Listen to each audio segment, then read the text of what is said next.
Friends, நம்ம இப்போ ரொம்ப டேஸ்டியான சைதாப்பேட் வடைக்கறி எப்படி பண்ணலாம்னு சொல்லிட்டு இந்த வீடியோவில் பார்க்கலாம். வாங்க ஃப்ரெண்ட்ஸ், வீடியோக்குள்ளே போகலாம். யாரெல்லாம் என்னோடய சேனலை சப்ஸ்கிரைப் பண்ணாமல் பார்க்குறீங்களோ ப்ளீஸ் ஃப்ரெண்ட்ஸ் சப்ஸ்கிரைப் பண்ணிவிட்டு பாருங்கள். கடலைப்பருப்பு நல்லா ஒரு 4 மணி நேரம் இல்லைன்னா 3 மணி நேரம் நல்லா ஊற வச்சு எடுத்துக்கலாம். இது கூட கொஞ்சமாக உப்பு, சோம்பு சேர்த்து நல்லா குறைன்னு அரைச்சிக்கலாம். குறை அரைச்சி எடுத்துடும் நல்லா உருண்டை பிடிச்சி இது மாதிரி இட்லி பாத்திரத்தில் வேக வச்சு எடுத்துக்கலாம். பாருங்கள், நல்லா வெந்துடுச்சு. இதை எடுத்து ஒரு தனியாக ஒரு பாத்திரத்துக்கு மாற்றிக்கலாம். இப்போ ஒரு கடாயை வச்சு தேவையான அளவு எண்ணெய் விட்டுட்டு 3 கிராம்பு, 2 ஏலக்காய், ஒரு துண்டு பட்டை, கொஞ்சமாக சோம்பு இதை போட்டு நல்லா பொரிஞ்சதும் 2 பிரிஞ்சி இலை போட்டுக்கலாம்.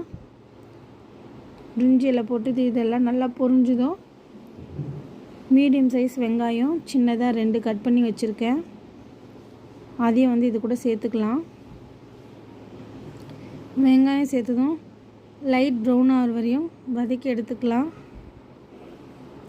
கண்ணாடி பதம் வர அளவுக்கு வதக்கி எடுத்துக்கிறேன்.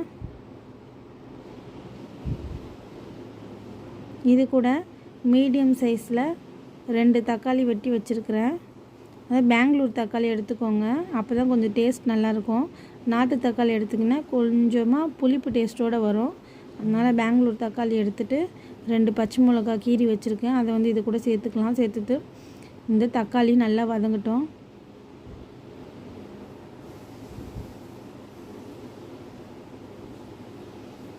இந்த வடைக்கறி இட்லி, தோசை, சப்பாத்தி, பூரி கூட வச்சு சாப்பிட்லாம். அவ்வளோ டேஸ்ட்டாக இருக்கும். இது போல் நீங்களும் உங்கள் வீட்டில் ட்ரை பண்ணி பாருங்கள். இப்போ கொஞ்சமாக உப்பு சேர்த்துக்கலாம். உப்பு சேர்த்ததும் கொஞ்சமாக கிளறி விடலாம். கிளறி விட்டதும் இது கூட இஞ்சி பூண்டு பேஸ்ட் எடுத்து வச்சுருக்கேன், அதையே 1 ஸ்பூன் அளவு சேர்த்துக்கலாம்.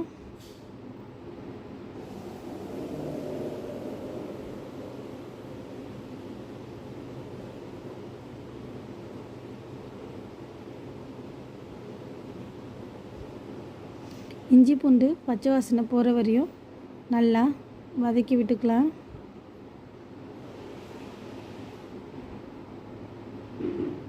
இதே மெத்தடில் நீங்களும் வடைக்கறி வீட்டில் செஞ்சு பாருங்கள். டேஸ்ட் அட்டகாசமாக இருக்கும்.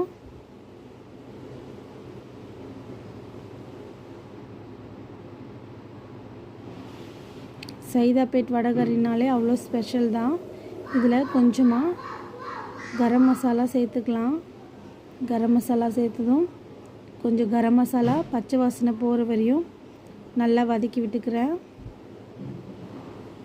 வதக்குனதும் இது கூட கொஞ்சமாக நம்ம மிளகாய்த்தூள் சேர்த்துக்கலாம். உங்களுக்கு வடைக்கறி காரமாக வேணும்னாலும் நீங்கள் காரத்தை ஆட் பண்ணிக்கலாம், இல்லை மீடியமான காரம் வேணுனாலும் மீடியமாக ஆட் பண்ணிக்கலாம். இந்த மாதிரி பச்சை வாசனை போகிற வரையும் நல்லா வதக்கி விட்டுட்டு இப்போது இது கூட ஒரு சொம்பு அளவு தண்ணி சேர்த்துக்கிறேன். இந்த மாதிரி சேர்த்ததும் நல்லா கிளறி விட்டுக்கிறேன். கிளறி விட்டதும் நம்ம வீட்டில் இது பாருங்கள் நல்லா கொதிக்குது. இந்த கொதி வர ஸ்டேஜில் நம்ம ஆல்ரெடி வேக வச்சுக்கிற கடலைப்பருப்பை நல்லா மசிச்சு வச்சுக்கலாம். நல்லா மசித்ததும் இது நல்லா கொதிக்கும்போது அந்த மசித்த கடலைப்பருப்பை இது கூட சேர்த்துக்கலாம். பாருங்கள் எந்த அளவுக்கு மசிச்சிருக்கேன்னு. இந்த மாதிரி மசித்ததும் நம்ம கிளறி விடலாம். இது கூட கொஞ்சமாக பெருங்காயத்தூள் சேர்த்துக்கோங்க. ஏன்னா கடலைப்பருப்பு வால்வு, அதனால் நீங்கள் கொஞ்சமாக இது கூட பண்ணும்போது பெருங்காயத்தூள் சேர்த்துக்கோங்க. இந்த மாதிரி நல்லா கிளறி விட்டதும் ஒரு 10 நிமிஷம் நல்லா கொதிக்க விடலாம். 10 நிமிஷம் நல்லா கொதிச்சதும் நம்மளோட சைதாப்பேட் ஸ்பெஷல் வடைக்கறி ரெடி ஆகிடும். ஃபைனல் ஸ்டேஜில் இது கூட கொஞ்சமாக கொத்தமல்லி, புதினா போட்டு இறக்கிடலாம். என்கிட்ட புதினா இல்லை, ஸோ கொத்தமல்லி மட்டும்தான் இருக்குது. கொத்தமல்லி மட்டும் ஆட் பண்ணிப்பேன். ஃபைனலாக நம்மளோட சைதாப்பேட் வடைக்கறி ரெடி ஆகிடுச்சு. இதே போல் நீங்களும் இந்த மெத்தடில் வீட்டில் ட்ரை பண்ணி பாருங்கள் ஃப்ரெண்ட்ஸ். மறக்காமல் என்னுடைய சேனல் பிடிச்சிருந்தா சப்ஸ்கிரைப் பண்ணுங்கள். நோட்டிஃபிகேஷனை பெல்லை ப்ரெஸ் பண்ணிக்கோங்க. எப்போல்லாம் நான் வீடியோ போடுறேனோ அப்பப்போ உங்களுக்கு வந்து நோட்டிஃபிகேஷனில் வரும் ஃப்ரெண்ட்ஸ். மறக்காமல் என்னோடய சேனலுக்கு சப்ஸ்கிரைப் பண்ணிக்கோங்க ஃப்ரெண்ட்ஸ். என் வீடியோ பார்த்ததுக்கு ரொம்ப தேங்க்யூ ஃப்ரெண்ட்ஸ். நம்ம அடுத்த வீடியோவில் என்ன ரெசிபி பண்ணலாம்னு சொல்லிட்டு பார்க்கலாம் ஃப்ரெண்ட்ஸ். என்னுடைய வீடியோ பார்த்ததுக்கு தேங்க்யூ ஃப்ரெண்ட்ஸ்.